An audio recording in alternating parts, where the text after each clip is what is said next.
Zero. Então, muito boa tarde a todos, sejam bem-vindos a mais um painel deste 8º Congresso da APDH. É com enorme gosto que cá estou enquanto moderador deste painel, ainda por cima com o tremendo privilégio dos oradores que cá vamos ter durante esta hora. Todos eles pessoas reconhecidas, de enorme prestígio e, para mim, uma enorme satisfação por serem particulares amigos, com quem vamos partilhando já lutas de há muito tempo e, portanto, é um gosto redobrado e, portanto, dar-vos as boas-vindas a este painel que vai abordar durante esta hora o tema da tecnologia, inovação e conhecimento, como podemos fazer melhor. Estamos, de facto, a viver tempos desafiantes que a todos nos convocam para um conjunto de reflexões de valor acrescentado, que eu acho que com estes intervenientes certamente vamos sair daqui com contributos muito positivos.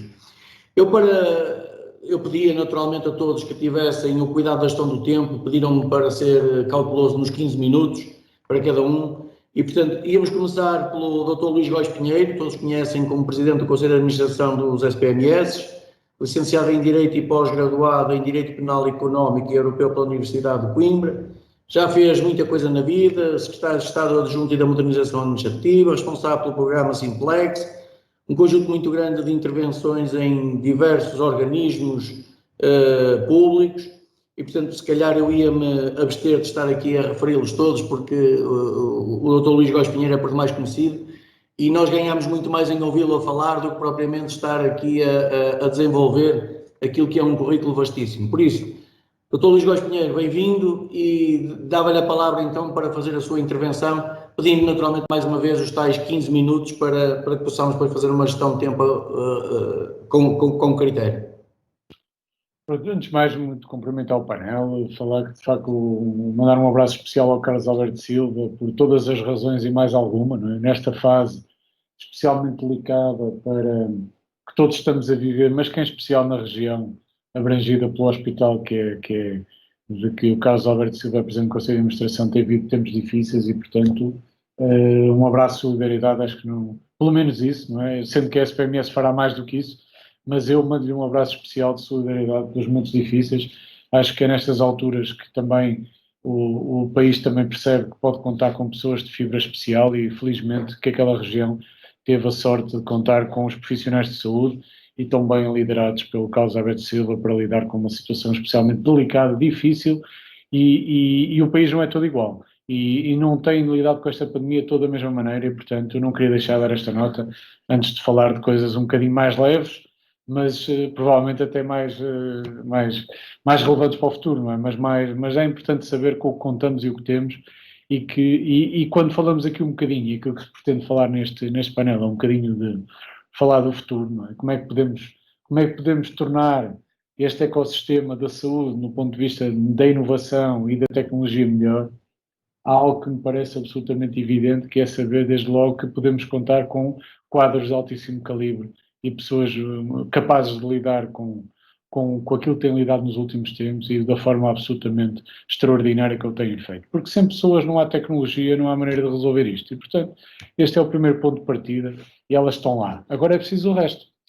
E do resto, aquilo que eu diria, nós no âmbito da SPMS, e falo especificamente do trabalho, que não só o que tem sido feito, mas acima de tudo aquilo que queremos fazer. Nós temos um programa neste momento que temos fortes convicções de que será financiado no âmbito até do programa de reestruturação e resiliência que está neste momento em fase de aprovação. Caso esse financiamento não venha a ocorrer, ainda assim este parece-me ser um programa absolutamente essencial para o futuro, embora evidente. Quando tem mais combustível podemos carregar mais no acelerador, quando tem menos combustível teremos que dosear a alimentação do motor e, portanto, necessariamente andará a outra velocidade. Portanto, desse ponto de vista, esse programa assenta essencialmente em 4 pilares. Pilares esses em que o primeiro é o pilar das infraestruturas, o segundo os sistemas de informação mais voltados para os profissionais de saúde, o terceiro os sistemas de informação que serão mais usados pelo cidadão e finalmente o pilar dos dados. É evidente que isto não são pilares estanques, nem poderiam ser, eles são apenas uma forma de organização mental daquilo que é um conjunto de tarefas que terão que ser executadas nos próximos anos para dar corpo a um sistema de saúde, a um ecossistema de saúde mais alimentado pela tecnologia e, acima de tudo, capaz de enfrentar os desafios que, como esta pandemia veio mostrar, são cada vez mais imprevisíveis ou podem ser absolutamente imprevisíveis e exigem da parte dos sistemas de informação e da resposta da máquina uma flexibilidade e uma adaptabilidade que todos sentimos que muitas vezes existe nos profissionais, mas depois pode não existir nem nas organizações, nem nos instrumentos que servem a esses profissionais.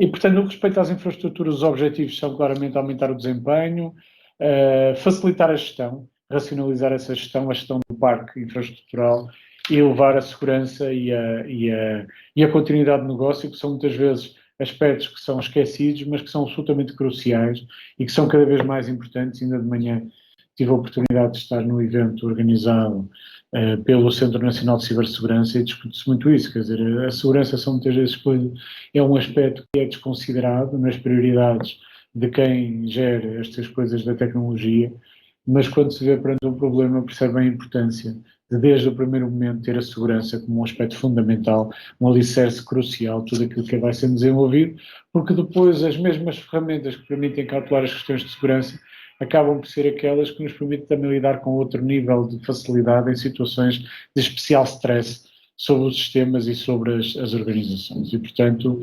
é de facto muito importante. E no que respeita às infraestruturas e no âmbito daquilo que me ocupa na SPMS, nós queremos claramente, isto vai ser aliás uma tónica em tudo aquilo que eu vou dizer sobre o que vamos fazer. Nós queremos que neste caso menos seja mais, ou seja, nós hoje em dia temos uma pulverização, e o Carlos Alberto Silva conhece bem, uma pulverização de unidades onde são armazenados dados, onde são armazenados sistemas de informação. Praticamente todos os hospitais têm o seu mini data center. Depois, mesmo nas unidades de cuidados primários, em boa parte delas também têm os seus bastidores e os seus sistemas de informação ali guardados ao lado. Se não estão ali guardados ao lado, estão acumulados em centros em data centers no âmbito das ARS, e portanto há esta pulverização de locais, de espaços dedicados aos sistemas de informação que de facto gostaríamos de inverter este caminho, no sentido da sua centralização, portanto ter menos locais que temos hoje, mas com outras capacidades e outra robustez e outra capacidade de resistir a quase tudo. E também nos permitam elaborar um plano de continuidade de negócio moderno, adequado a lidar com outro tipo de desafios e que hoje estão limitados por razões evidentes. E, por outro lado, também levar até a própria segurança, em geral. É bem sabido que a pulverização de áreas cria desafios em termos de gestão que são gigantescos e, do ponto de vista da segurança, são até contraproducentes. Claro que isto também se esquece o cidadão. Hoje em dia, hoje estamos cada vez mais interconectados e, portanto, também temos a obrigação de ter infraestruturas que sirvam o cidadão diretamente e que, de alguma forma, possam garantir que, por exemplo, qualquer utente do SMS está sempre ligado. E isso tem sido uma preocupação e vai ser uma preocupação crescente no futuro.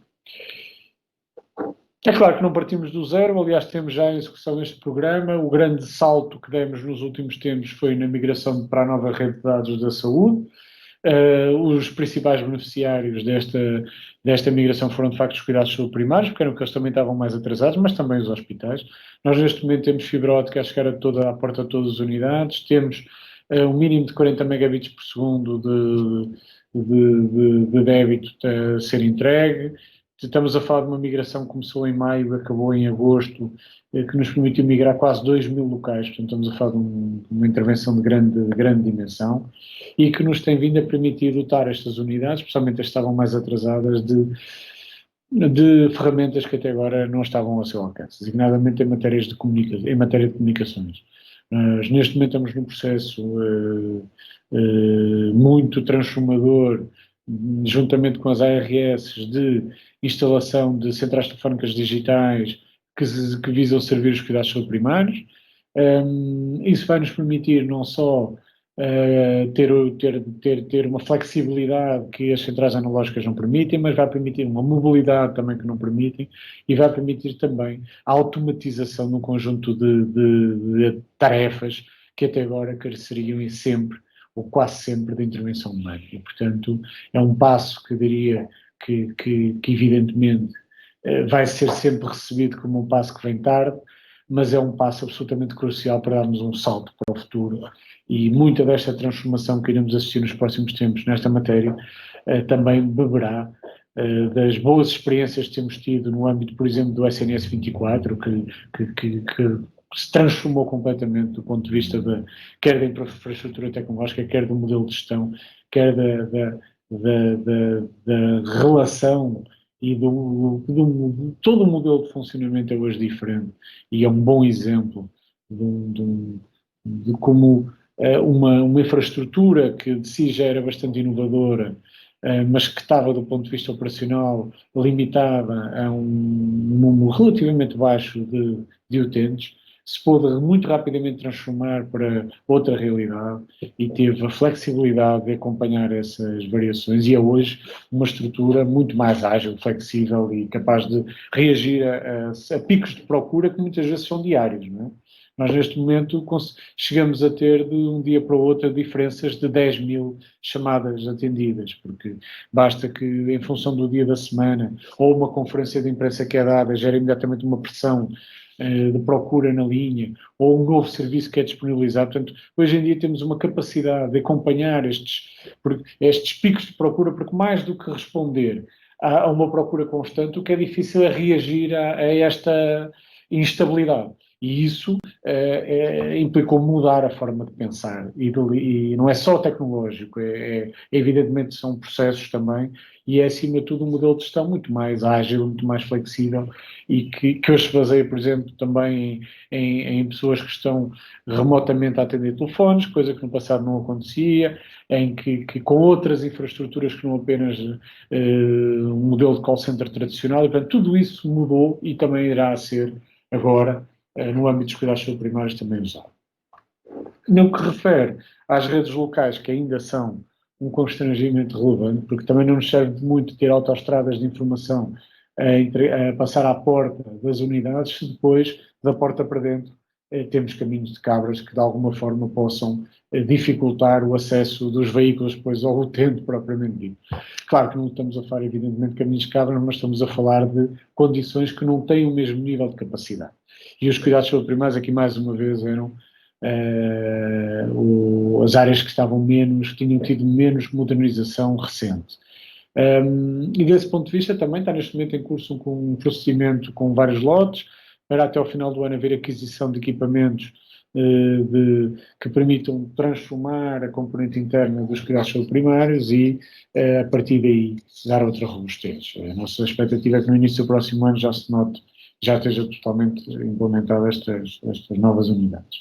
No que respeita às ferramentas dedicadas para os profissionais, e acelerando um bocadinho, a nossa perspectiva é a de desenvolver ferramentas que venham, evidentemente, simplificar o trabalho dos profissionais. Sabemos bem que os profissionais, essencialmente os profissionais de saúde, mas não só, também a componente de gestão das unidades de saúde, as componentes mais administrativas. Eu, quando digo profissionais de saúde, digo no sentido tradicional, porque hoje em dia sabemos que o conceito profissional de saúde é muito mais amplo, mas no conceito tradicional. Portanto, tem muitas tarefas repetitivas, há muitos atos de natureza administrativa que ainda que se exigem aos profissionais mais qualificados e, portanto, tem que necessariamente haver aqui, por parte dos sistemas de informação, a automatização de algumas dessas tarefas repetitivas, o apoio à decisão para facilitar até o processo e a redução do erro, e a eliminação de atos inúteis que muitas vezes acontecem, quando muitas vezes sabemos que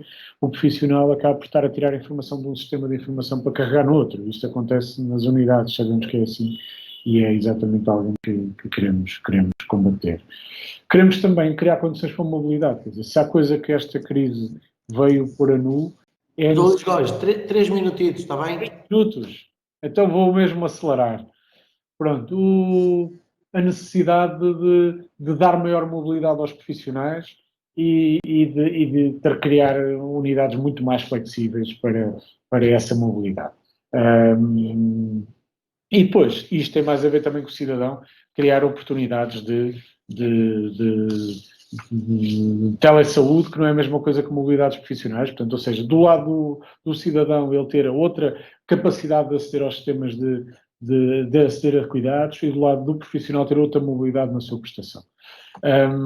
E por isso, falando agora um bocadinho da parte do cidadão, o grande objetivo é de facto elevar evidentemente os ganhos em saúde, investindo, facilitando o acesso, e aí acho que é muito importante nós termos aqui uma máxima, que é, se o cidadão não precisa de contactar presencialmente com um profissional de saúde, então temos de tentar criar condições para que esse contacto presencial seja dispensado. Nós hoje forçamos muitas vezes esse contacto. Forçamos a ida dos utentes às unidades de saúde quando a sua presença lá não acrescenta qualquer valor. Mas até reduz valor. Reduz valor quer às unidades, como reduz valor ao próprio... O utente do SNS é um profissional de outra área qualquer na maior parte dos casos. E nós estamos muitas vezes a sangrar a nossa economia de pessoas que só estão à espera ou que só estão a praticar atos absolutamente desnecessários. Portanto, o SNS também tem que ter tem que perceber que faz parte de um todo nacional e que não é um bem em si mesmo. Vive para estas pessoas e para aquilo que elas também fazem. E se puder, de alguma maneira, consumir o seu próprio tempo de forma mais racional e também consumir o tempo dos utentes de forma mais racional, seguramente será melhor para todos. E o Dr. Carlos Alberto Silva, que gera uma unidade de saúde, bem sabe quantas horas passam lá os utentes de forma desnecessária e com que caminho longo temos ainda para percorrer nesta matéria. E a tecnologia pode dar uma ajuda nisso. E, por outro lado, também melhorar a experiência do cidadão. Quer dizer, o cidadão tem que ser entendido aqui como alguém que tem que ficar com... Foi ao SNS e foi bem tratado, e tem essa noção. E que muitas vezes tem, mas muitas vezes quando falamos com os cidadãos, a parte de boa experiência que teve é aquela do contacto efetivo, dos minutos de contacto com o profissional de saúde. E bem sabemos que essa experiência normalmente é positiva, e ainda bem que assim é. Mas há todo depois um contexto, toda uma envolvência do seu contacto com o SNS que também tem de ser de altíssima qualidade. As pessoas não podemos sentir que há alguém que podia ter ido ao SNS e optou por não ir porque achou que não ia ser bem tratado. E isso é algo que de facto, temos que tentar, na medida do possível, todos em conjunto, melhorar, porque de facto o cidadão tem que sentir que a experiência de contato com o SNS é a melhor possível. Para isso, também ajudá-lo, porque muitas vezes hoje já há condições para ele ser melhor tratado, mas ele nem sabe. Nós temos não sei quantas apps, não sei quantos portais, não sei quantos sites, não sei quanto... Há uma multiplicidade de coisas, e nesse aspecto eu volto aqui a dizer o que disse há bocado. Menos é mais. Temos que pensar no que é que o cidadão mesmo precisa quando recorre a uma unidade de saúde, centrarmos nisso, tornar isso fácil. Nós sabemos que muitas das pessoas fogem das ferramentas tecnológicas, não é o que as pessoas lá querem encontrar, não é tudo. As pessoas querem a facilidade no que lá vão procurar. E normalmente as pessoas não vão lá procurar assim tanta coisa. E bem sabemos o que é que leva as pessoas a aceder remotamente, ou a tentar aceder remotamente a uma unidade de saúde. As pessoas não precisam de encontrar lá tudo. Agora, têm que encontrar de forma fácil aquilo que normalmente as leva a ir lá.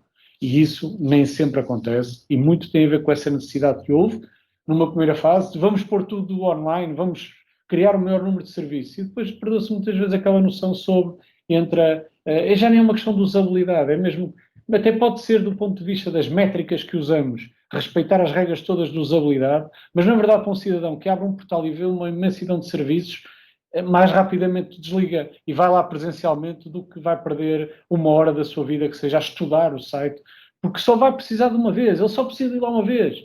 Então nós temos que mudar muito também essa abordagem, e se calhar menos aqui também é mais. E finalmente, só para não deixar de dizer isto vale evidentemente para os portais, vale também para os números de telefone, vale para todo esse acesso que de facto tem que ser repensado para facilitar o caminho do cidadão. E sobre os dados há um caminho imenso a percorrer.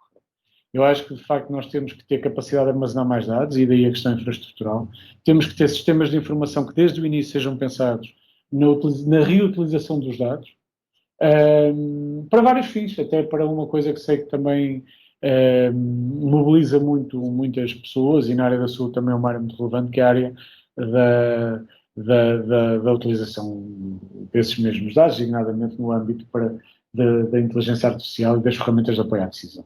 E, portanto, nós temos aqui um longo caminho a percorrer, nós queremos desenvolver um verdadeiro data lake na área da saúde, ser mas um lago onde se possa, de facto, pescar peixes de grande escala e que venham amanhã poder servir os profissionais de saúde para que eles possam servir os cidadãos com outra robustez e outra capacidade.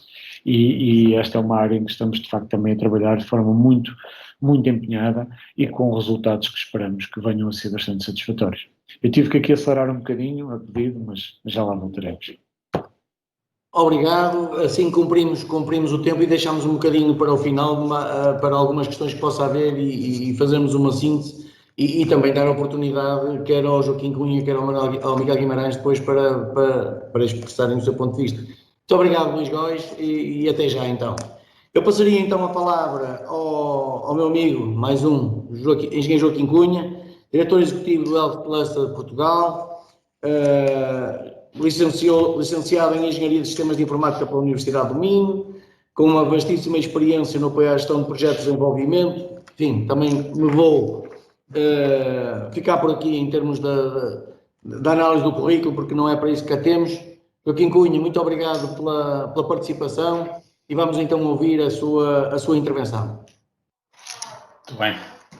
Muito obrigado. Antes de mais, uma saudação aos colegas de painel, ao moderador, naturalmente, um agradecimento à PDH pelo convite. E eu trago aí uma apresentação, vou tentar, estas coisas normalmente nunca funcionam, mas agora vamos. Estamos a falar de tecnologia, quando ela não funciona. Já está, acho que já está. Não sei se já estão a ver, agora só falta pôr isto.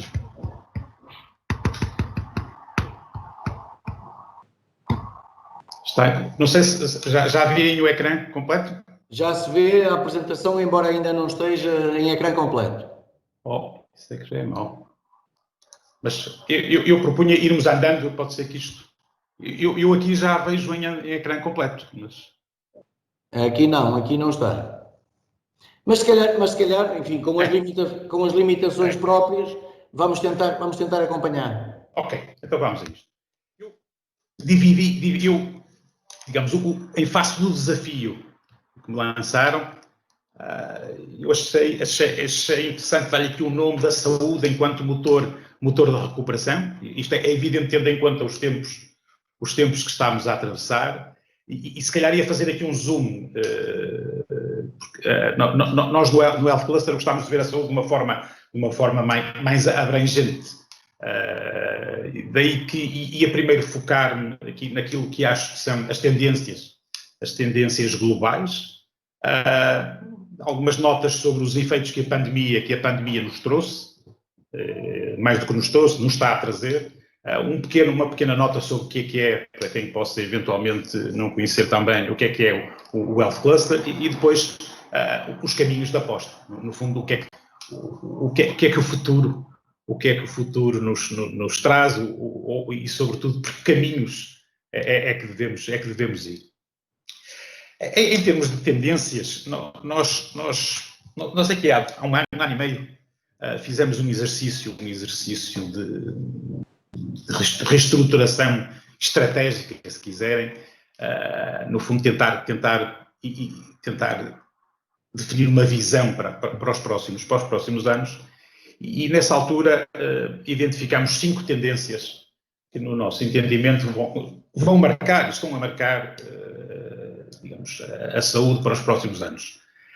Desde logo, este conceito do Tech-Enabled Healthcare, no fundo, a saúde cada vez mais tecnológica, a saúde muito suportada na tecnologia e na integração de várias tecnologias. Depois, o próprio tema da inovação aberta.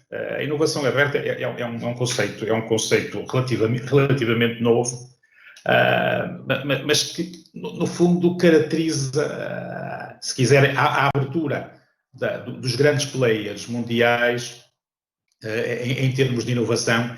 Eu traria aqui um indicador, que é o de que, por exemplo, na indústria farmacêutica, atualmente só cerca de 30% dos produtos que a apresentação não está a avançar, ela está ainda no primeiro slide. Opa, isso é que é uma chatice.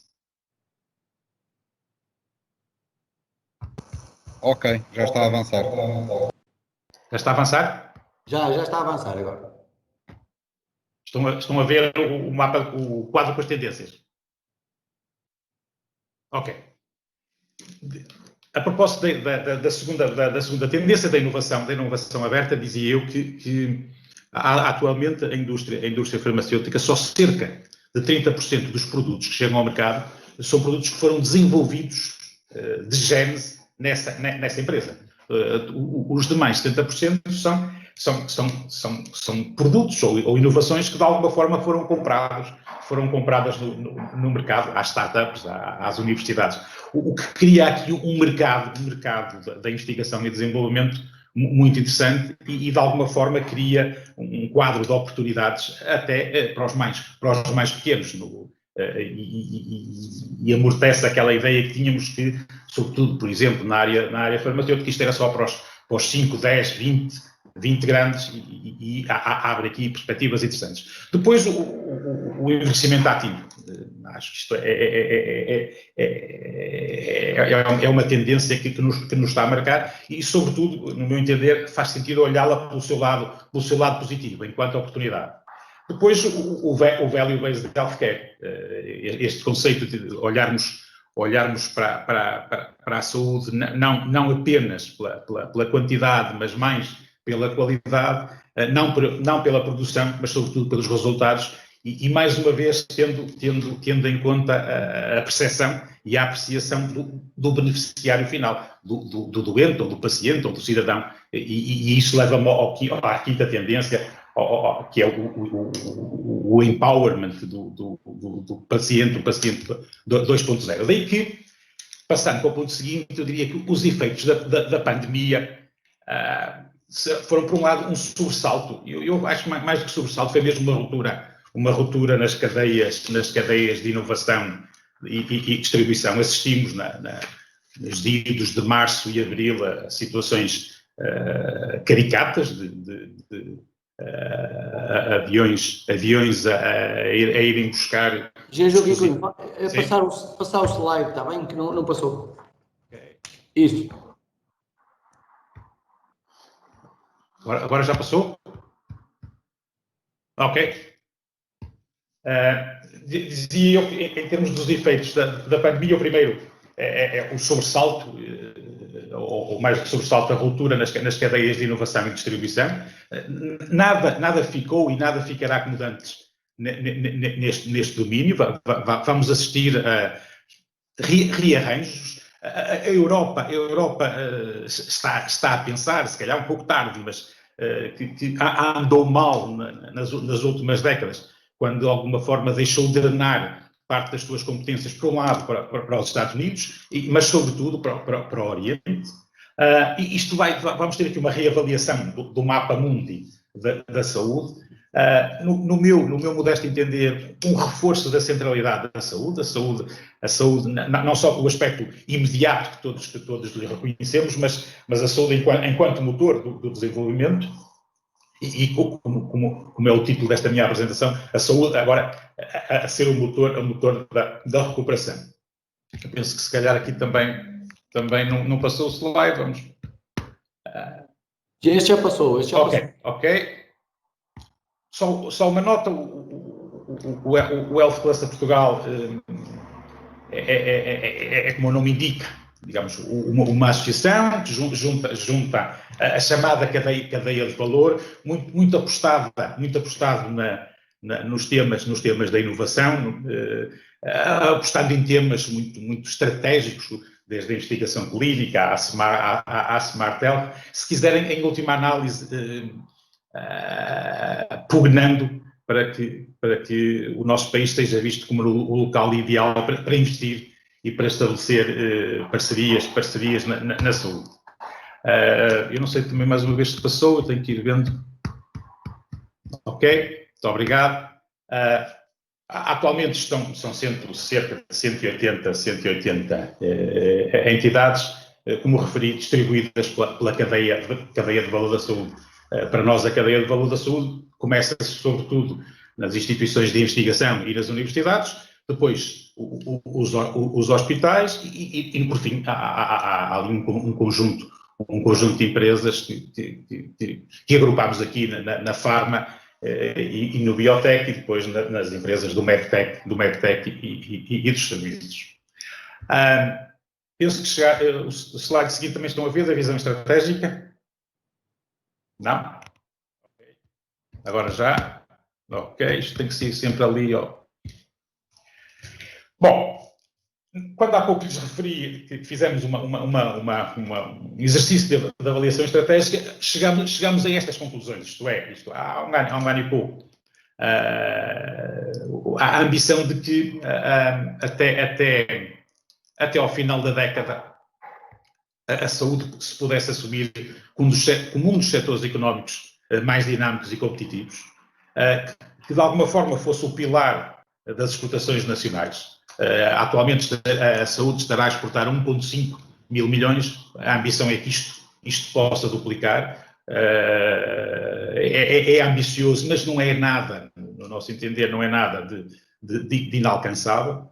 Com o maior acesso, e eu acho que a palavra, eu não tenho grandes dúvidas, hoje se tivesse que escolher a palavra mais importante quando falo da saúde, eu acho que é mesmo acesso. Acho que é o acesso, o garantir o acesso aos nossos concidadãos a cuidados de saúde, naturalmente mais inovadores e mais convenientes, em como também já referimos, ou se referiu na intervenção anterior, em que os dados guiarão cada vez mais as decisões, sejam elas as decisões terapêuticas, as decisões de gestão, e serão diferenciadores ao nível da investigação. E que a qualidade dos produtos e serviços do setor seja cada vez mais reconhecida internacionalmente.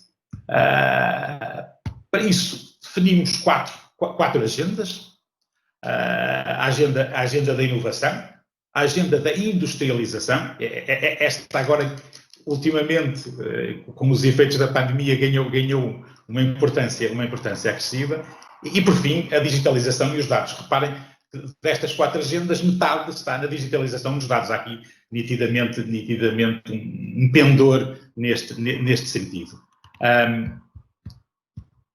Penso que agora também já está. Para a concretização, nós definimos um conjunto de apostas. No caso da inovação, não passou?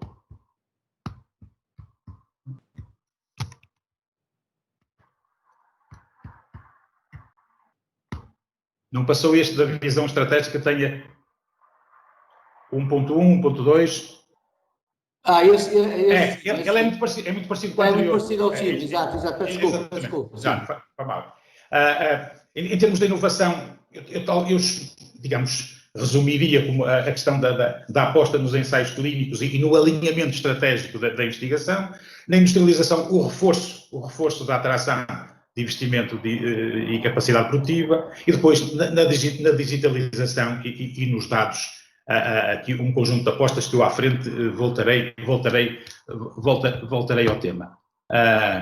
E eu penso que em termos de tempo estou a aproximar-me do fim.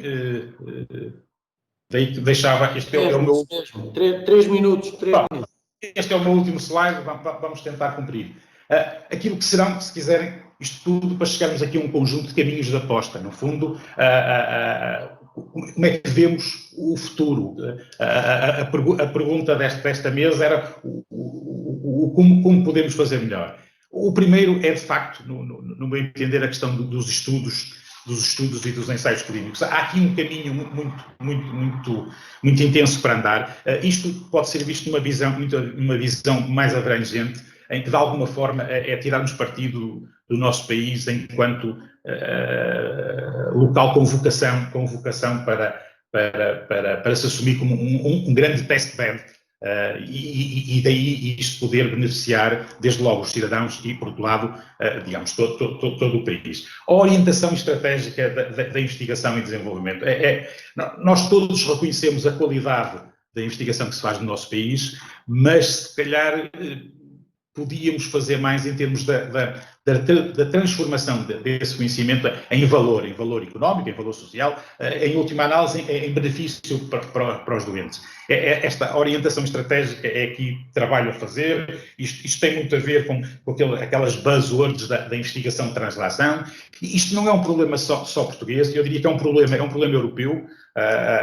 Há quem o caracteriza pelo paradoxo europeu, que é, na Europa, de facto, produz-se mais ciência, por exemplo, do que nos Estados Unidos, mas nos Estados Unidos eles têm uma capacidade mais efetiva de transformar esse conhecimento em produtos, em serviços, mais uma vez, em benefício do utilizador final. Depois, a digitalização e os dados. Julgo que o Value-Based Healthcare vai ter caminho, vai ter que ter caminho, é uma transformação ambicionada.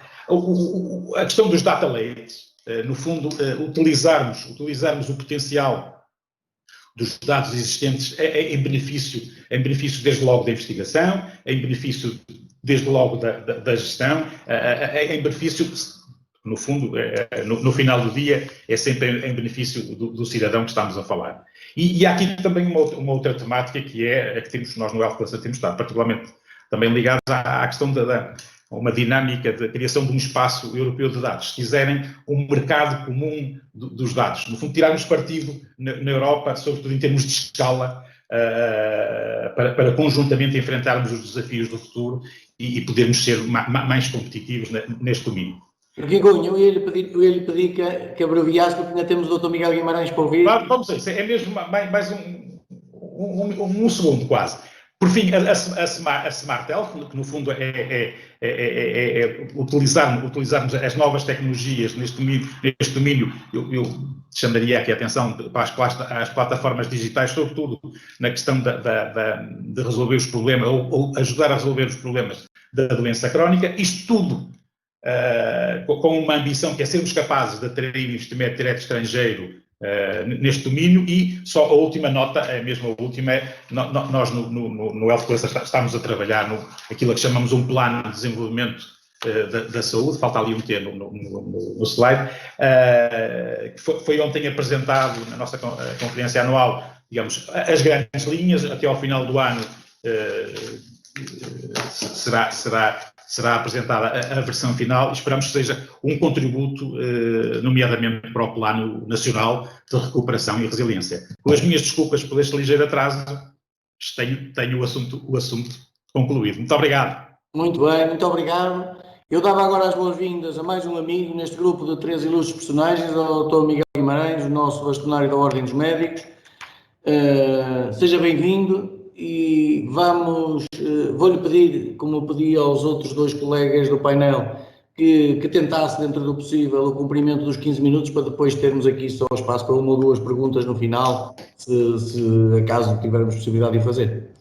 Muito obrigado, bem-vindo, e a palavra é sua, Dr. Miguel Guimarães. Está sem som. Não se ouve. Está sem som. Não se ouve. Eu sei, mas agora é capaz de... Agora já se ouve. Bom, eu antes de mais quero cumprimentar a todos, quero agradecer ao professor Carlos Pereira o convite que me fez para estar nesta reunião, que eu acho que é uma reunião importante e é uma reunião de facto oportuna para podermos trocar algumas impressões sobre os temas que já foram falados. E quero, em primeiro lugar, pedir desculpa pelo atraso na chegada à reunião. Portanto, eu venho diretamente do Hospital São João, tive que ver mais uns doentes.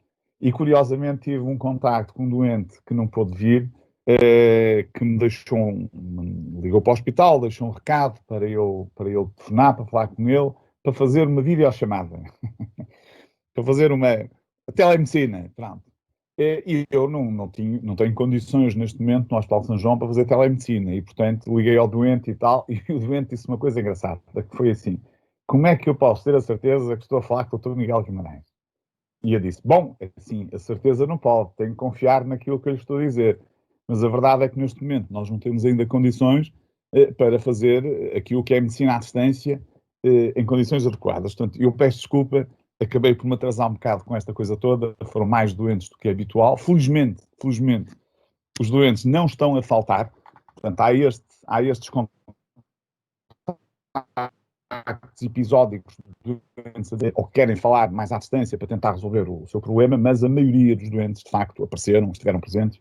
Eu acho que nesta fase da pandemia, esta é uma situação que eu considero positiva. De facto, a pandemia tem tido efeitos importantes a vários níveis, efeitos negativos, por um lado, e alguns efeitos positivos no sentido de obrigarem algumas transformações e nos indicarem alguns caminhos que eu penso que podem ser importantes para melhorar, por um lado, aquilo que é o acesso, e que agora foi falado e muito bem, que é a dimensão principal da qualidade, o acesso aos cuidados de saúde, mas, por outro lado, para acompanhar algumas alterações, nomeadamente naquilo que é a transformação digital na área da saúde, e nós temos aqui connosco o Sr. Presidente da SPMS, que é o homem que aqui pode ter um papel absolutamente crucial naquilo que é uma revolução que pode vir a ser feita, quer a nível dos hospitais, quer a nível dos centros de saúde, no sentido de nós podermos utilizar com mais segurança a medicina à distância, de podermos monitorizar algumas doenças crónicas sem os doentes estarem a vir ao hospital múltiplas consultas, virem a uma ou outra consulta presencial, mas terem um controle à distância das suas próprias doenças. Enfim, há aqui um mundo muito grande que pode ser desenvolvido e que eu acho que o momento oportuno para fazer é nestes momentos de crise, porque é com as grandes crises que acontecem as grandes transformações e que nós podemos, de facto, ir um bocadinho mais longe. Eu gostava de recordar nesta apresentação inicial, enfim, não fugindo muito ao tema, que é o tema desta mesa, que a medicina tem caminhado lado a lado com a ciência e a tecnologia e a própria inovação, e isto tem permitido, de facto, desenvolvimentos muito significativos naquilo que é a forma como tratamos os doentes, naquilo que são alguns dos indicadores, enfim, que até distinguem Portugal a nível internacional, como, por exemplo, a questão da esperança de vida. Nós somos na Europa um dos países que tem mais esperança de vida em termos globais, seja para mulheres, seja para homens, embora continuemos um bocado na cauda da Europa, porque somos aqueles que temos as pessoas com mais de 65 anos com uma carga maior de doença crónica, e isto tem que ver basicamente com duas traves mestras de qualquer sistema de saúde, e em particular do nosso Serviço Nacional de Saúde, que é a prevenção por um lado e a literacia por outro. Ou seja, nós tivermos estas duas traves mestras, se investirmos fortemente,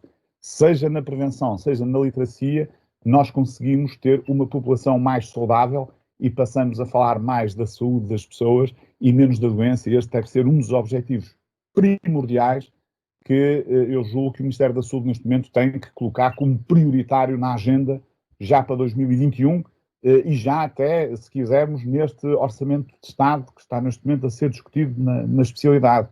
Orçamento de Estado, enfim, a parte dedicada à saúde.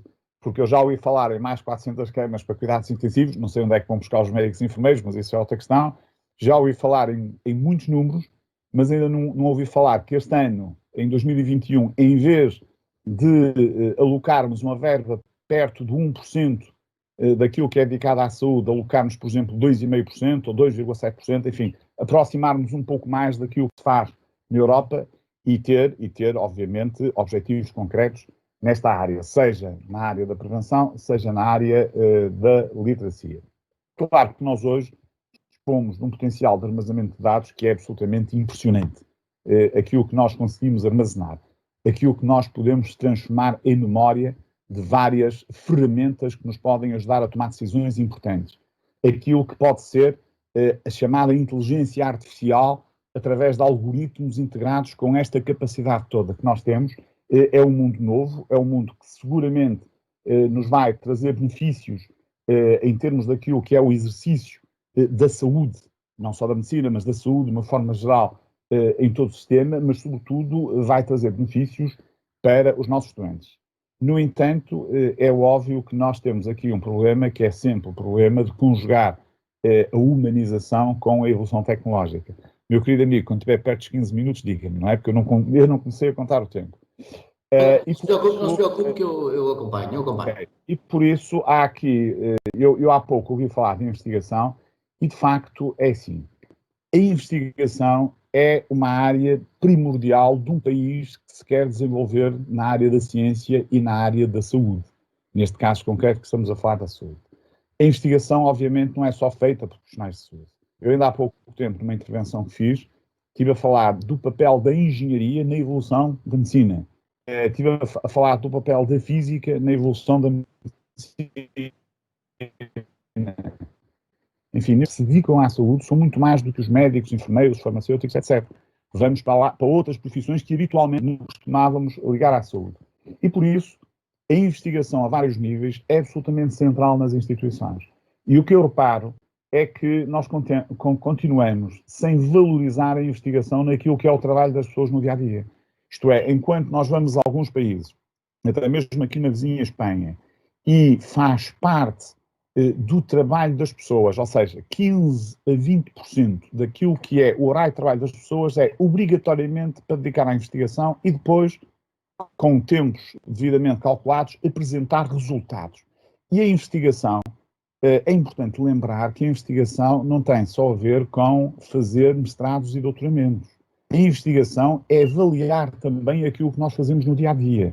Porque se nós conseguirmos avaliar aquilo que são os nossos resultados, aprendemos como é que devemos fazer melhor. Conseguimos perceber os erros que estamos eventualmente a cometer, conseguimos perceber que há determinadas situações que estamos a tratar de uma determinada forma e que devemos tratar de outra. Aliás, a pandemia aqui dá-nos uma lição, aquilo que fomos aprendendo ao longo deste tempo, porque fomos avaliando aquilo que fazíamos no início e aquilo que estamos a fazer já é ligeiramente diferente, ainda não é muito diferente, mas já conseguimos ter menos doentes internados com doença grave e, sobretudo, conseguimos ter menos doentes nos cuidados intensivos e, portanto, esta aprendizagem constante significa ter uma metodologia de avaliação daquilo que se faz, que é uma coisa que devia ser obrigatória para todos os profissionais, sobretudo para os médicos e para os enfermeiros que trabalham nos hospitais. Infelizmente, eu sei que em nenhum dos hospitais que eu saiba, enfim, poderá haver exceções, se calhar no Hospital Val de Sousa esta exceção já existe, mas no meu Hospital de São João ainda não existe, apesar da gente lutar para que ter algum tempo, uma percentagem daquilo que é o nosso... Porque é importante ser no tempo do horário de trabalho, porque é para mostrar a importância que a investigação tem. E, portanto, eu estou completamente de acordo que hoje em dia, e com a evolução da tecnologia, apostar na investigação é ainda mais premente. E a investigação tem várias vertentes da evolução em termos de plataformas, de aplicações para acompanhar indicadores de doentes que estão fora do hospital, na investigação pura e dura de tentar descobrir novos caminhos em termos de tratamento, diagnóstico, etc., mas também, como eu estive a dizer até agora, na avaliação daquilo que são os nossos resultados. Eu tinha aqui, trouxe uma nota comigo, que tenho aqui ao meu lado, em que tinha aqui aquilo que foi o projeto de saúde em dia, que foi desenvolvido pela Roche, pela APA e pela própria Ordem dos Médicos, em que a GfK fez um inquérito à população em geral para perceber se houve ou não houve dificuldades no acesso aos cuidados de saúde. E então o resultado desse inquérito, assim, em termos globais, é que 57% dos portugueses consideraram que a pandemia dificultou o acesso a cuidados de saúde, até aqui nada de novo, já era de esperar que isto acontecesse. Cerca de 700 mil não realizaram durante a pandemia uma consulta médica que estava marcada. A quase totalidade das consultas na fase, estamos a falar da fase inicial da pandemia, para esta fase ainda não há resultados. A quase totalidade das consultas foi desmarcada pelas próprias unidades de saúde, porque estavam numa situação crítica e começaram a fazer aquilo que é o próprio planeamento da resposta à própria doença Covid, e isto o planeamento, como Vossas Excelências sabem isto melhor que eu, implica começar a adiar algumas cirurgias, a adiar algumas consultas, ou seja, criar espaço dentro do próprio hospital para podermos ter mais capacidade de resposta à medida que vimos que a pandemia estava a causar uma perturbação muito grande no próprio Serviço Nacional de Saúde. Mas é engraçado que 9% dos portugueses, cerca de 700 mil pessoas, tiveram uma consulta médica à distância. Mas a verdade é que todas as pessoas que tiveram esta consulta referem que menos de 5% dessas teleconsultas envolveram transmissão de imagem, ou seja, é uma teleconsulta manca, porque eu comecei, aliás, a intervenção com isto, porque a imagem e as condições das teleconsultas, da telemedicina, tem de facto que melhorar e é um desafio que eu deixo aqui ao nosso presidente da SPMS. Eu sei que a responsabilidade não é dele, provavelmente não lhe vão dar um orçamento para 2021 para ele desenvolver este projeto na sua plenitude.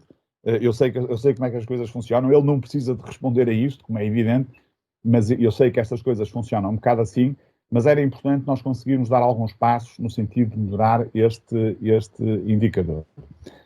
Por outro lado... Obrigado, Guimarães, 2 minutos. 2/3 das pessoas, 2 minutos. Por outro lado, 2/3, obrigado, das pessoas que tiveram consultas à distância reafirmaram que gostariam de ter uma consulta presencial porque acham que é mais humana, porque acham que conseguem ter um contacto mais personalizado e acham que isso traz mais valias àquilo que é a consulta em si.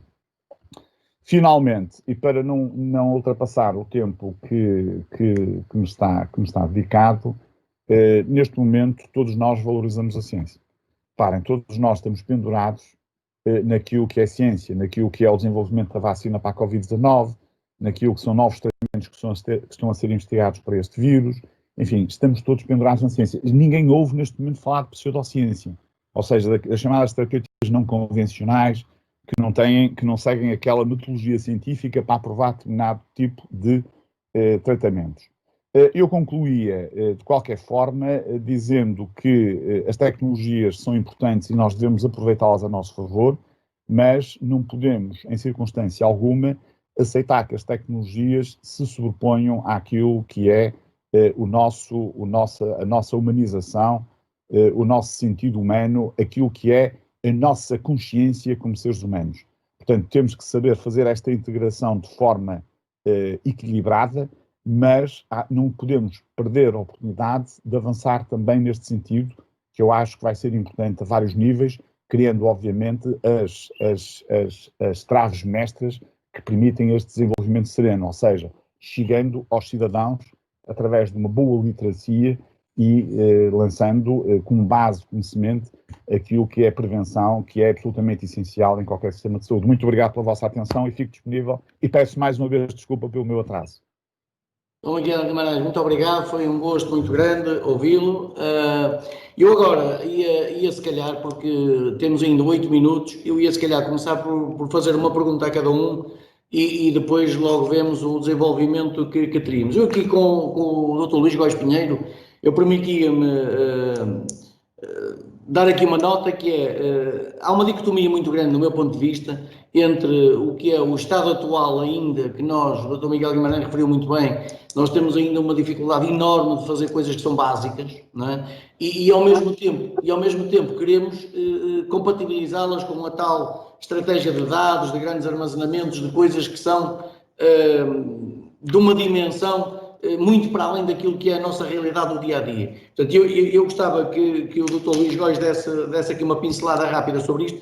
Deixe-me só dizer, a título de exemplo, nós com a pandemia, como dizia o Dr. Miguel Guimarães, descobrimos aqui uma série de coisas que verdadeiramente não são descobertas nenhumas, mas que só são descobertas na medida em que nós o trazemos para a realidade. As videochamadas, por exemplo, que nós passamos a trazer para os doentes, na tal humanização que se falava há bocadinho, é algo que em si não tem nada de especial do ponto de vista de tecnologia, quando o homem vai à Lua desde 69. Mas a verdade é que nós, no dia-a-dia, não utilizávamos aquilo como uma prática regular. E agora sentimos essa necessidade, fomos fazer apelo à tecnologia e algo que é muito comezinho, muito simples, passou a ser de enorme importância. Ao mesmo tempo, a tal estratégia dos dados que o Luís Góes falava há bocadinho, eu gostava que, de alguma maneira, nos contextualizasse, porque há um caminho enormíssimo para fazer nesse sentido, não é? Sim, obrigado. Aproveito para cumprimentar o Sr. Bastonário, que não estava de facto no início quando dirigi cumprimentos ao resto da mesa. A pergunta não podia ser mais oportuna, porque de facto é importante ter essa noção. Ou seja, às vezes quando estamos a olhar para a frente, nunca podemos esquecer o que é que se passa hoje. Tal como no passado não devíamos ter muitas vezes também esquecido aquilo que se iria passar hoje e aí estaríamos melhor preparados para lidar com a realidade atual. E eu acho que temos que funcionar necessariamente nessas duas velocidades, ou seja, por um lado, tendo bem presente que há áreas, infelizmente, em que ainda falta darmos aquele passo que, na verdade, já podia ter sido dado há 10 anos ou há 20 anos, porque a tecnologia estava disponível desde essa altura. Mas nós, para prepararmos os próximos 10 e os próximos 20 anos, temos que começar hoje a trabalhar com os olhos também postos na frente. E, portanto, eu acho que a compatibilização é esta, até porque, como dizem muito bem, e isto também vem um bocadinho... Eu ouvi as duas intervenções e acho que conseguiria subscrevê-las em 90% a ambas, quer dizer, porque acho que estamos totalmente de acordo. Por um lado, é preciso libertar os profissionais de um conjunto de tarefas repetitivas que lhes permitem ter tempo até para investigar, porque a investigação é efetivamente algo que os eleva e algo que, além de ter um contributo para a coletividade, é também um contributo pessoal que faz crescer o profissional e, portanto, isso é absolutamente indiscutível, mas tem que ser compatibilizado exatamente com a eliminação daquilo em que estamos hoje, muitas vezes, a exigir a um profissional demasiado qualificado que perca o seu tempo. E aí a tecnologia pode dar uma ajuda. E isso pode dar uma ajuda usando ferramentas que estão disponíveis há 10 anos, há 20 anos, quer dizer, não é usando, não é com a ciência de dados que se resolverá isso no cotidiano e no imediato. Por outro lado, é de facto também precisamos de alguma forma olhar, por exemplo, este estudo que há pouco o Sr. Bastonário falava, em que de facto as pessoas numa primeira fase da pandemia, isso não aconteceu apenas com os utentes, aconteceu também com os profissionais, aconteceu connosco, em que tivemos um período de adaptação às novas formas de trabalho que nos fizeram sentir nos primeiros tempos que elas eram menos eficientes, eram menos eficazes, estávamos a trabalhar pior. Hoje, se calhar, já não pensamos exatamente da mesma maneira. Eu hoje em dia, tenho a certeza absoluta que se a pandemia terminasse amanhã, eu continuaria a fazer mais reuniões por videoconferência do que reuniões presenciais. E tenho a certeza que isso passa comigo e passará com a generalidade das pessoas. Olha, uma das grandes vantagens que teve esta nova forma de trabalhar é que passou a ser para mim absolutamente indiferente se o meu interlocutor está do outro lado daqui da Avenida da República, se está no Porto, se está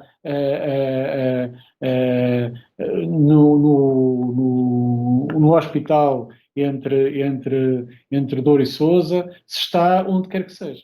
Passamos a estar todos no mesmo sítio.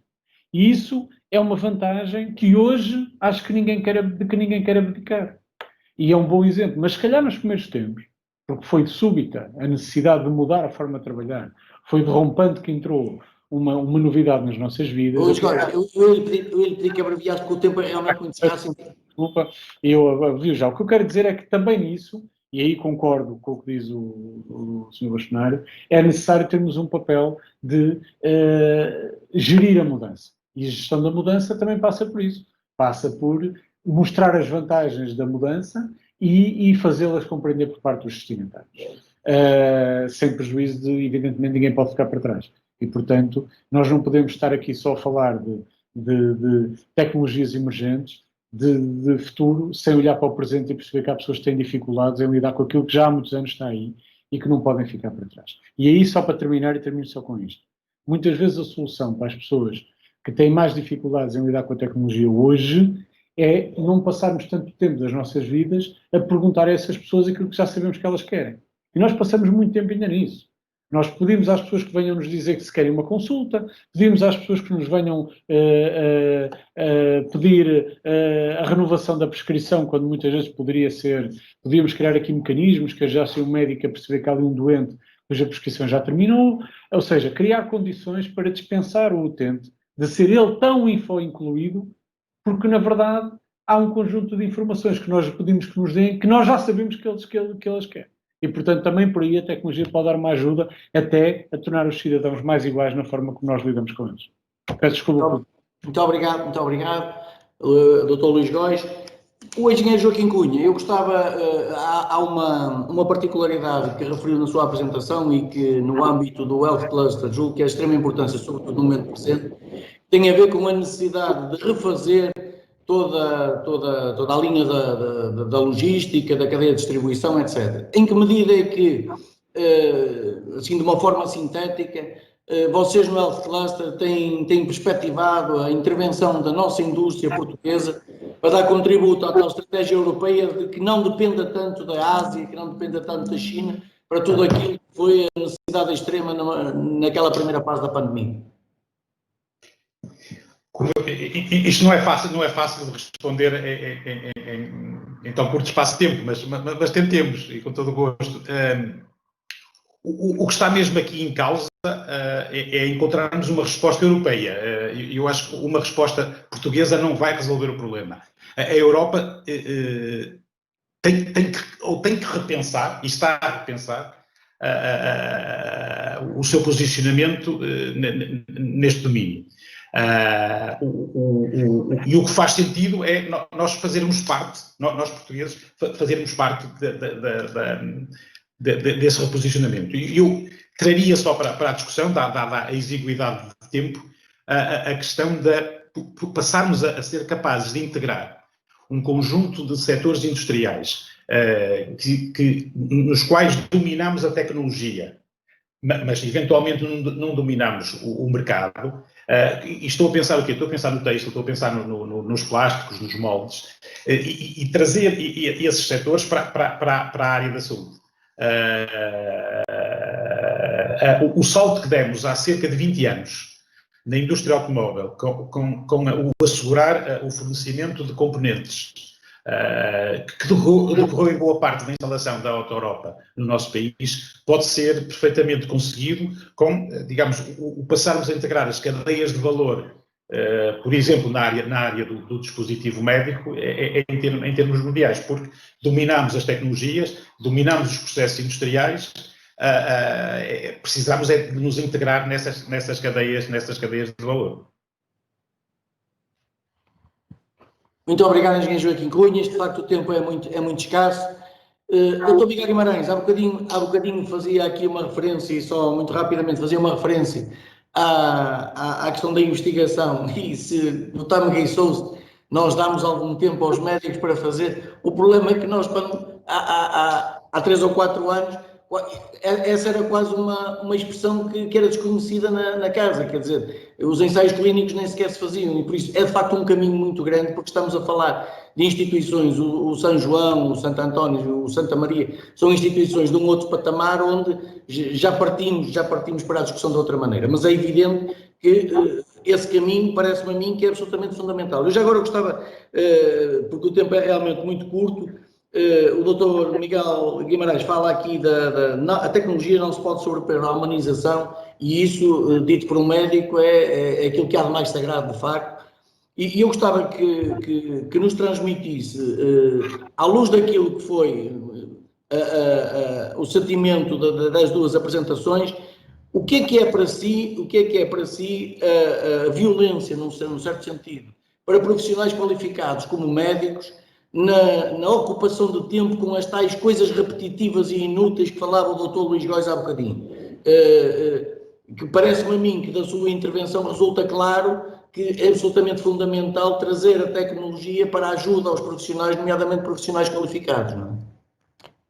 Sim, Carlos Alberto, para já eu entrei muito interrompente e nem tive a oportunidade de cumprimentar as pessoas, e quero dar um cumprimento muito especial ao engenheiro Joaquim Cunha e agradecer o magnífico trabalho que o Health Cluster tem feito por Portugal, nomeadamente como um parceiro não só na saúde, mas também no desenvolvimento da economia, e obviamente um cumprimento muito especial ao Dr. Luís Góes, que enfim pegou na SPMS na altura de crise e está-se a desenrascar, enfim, não é fácil. Espero que a Sra. Ministra da Saúde lhe possa dar o orçamento que você precisa para em 2021 poder, por exemplo, melhorar a linha Saúde 24, porque a linha Saúde 24 pode dar um salto qualitativo muito grande. E também ao meu querido amigo Carlos Alberto Silva, dizer-lhe que foi um herói e um homem corajoso, porque teve na sua mão, de facto, uma situação extraordinariamente complexa. Eu, aliás, fui solicitado várias vezes para falar sobre o Hospital Penafiel e nem falei, para não estar a colocar areia na engrenagem. Os jornalistas ligaram várias vezes, porque a situação que viveu no hospital foi verdadeiramente assustadora, eu sei disso. Foram centenas e centenas de doentes a ir para o hospital. Enfim, de facto, houve solidariedade da parte de alguns hospitais do Norte, ou todos, não sei, mas esta é a obrigação que nós temos que fazer, é ajudar-nos uns aos outros, porque nós não temos a culpa que em determinados concelhos haja muito mais doentes do que noutros concelhos, e portanto o país é pequeno. Posto isto, na pergunta que me deixa no ar, eu diria que, em termos práticos, o que é que nós podemos fazer de novo naquilo que é a excessiva burocratização e processos administrativos que existem a nível do trabalho dos médicos. Eu devo dizer que esta foi uma matéria que me preocupou e que me preocupa, e nós já apresentamos até aos Serviços Partilhados do Ministério da Saúde, já o tínhamos feito antes, à Ministra da Saúde, há cerca de 1 ano e meio atrás, apresentamos uma proposta para algumas alterações em várias áreas, e a principal área tem a ver com deixar os médicos fazer medicina, que é aquilo que eles sabem fazer melhor, e é um trabalho mais diferenciado, e que é importante para, de facto, nós conseguirmos ter aqui um rendimento maior dos nossos próprios médicos e começar a libertá-los daquilo que são tarefas excessivamente burocráticas, daquilo que são processos excessivamente demorados e daquilo que são processos também que acabam por ser administrativos. Eu vou-lhe dar um exemplo concreto e para terminar, porque eu sei que o nosso tempo acabou, que é, neste momento, é possível, neste momento não é possível porque não existem as condições, mas é possível criar as condições para que seja possível, que é eu estar num consultório, ter um ecrã à minha frente de um computador e estar a ditar para o ecrã aquilo que quero que esteja no diário clínico, ou até dizer, ok, o Sr. Joaquim vai fazer um TAC e sai o pedido de TAC, etc. Isto neste momento é tecnologia que já existe. Agora, não é tecnologia que a gente tenha disponível no Serviço Nacional de Saúde, porque isto significa mudar muito aquilo que é o hardware e o software que dispomos atualmente. É um caminho interessante. Há outras formas de fazer as coisas para conseguir ganhos em termos de desburocratizar aquilo que é os processos administrativos que nós neste momento temos nos hospitais, e acho que o professor Luís Góis está interessado em desenvolver este processo, até porque fundamental é deixar os médicos fazer medicina sem terem a preocupação ou perderem cerca de 50% ou 30% do seu tempo em processos burocráticos absolutamente desnecessários. Muito obrigado e parabéns.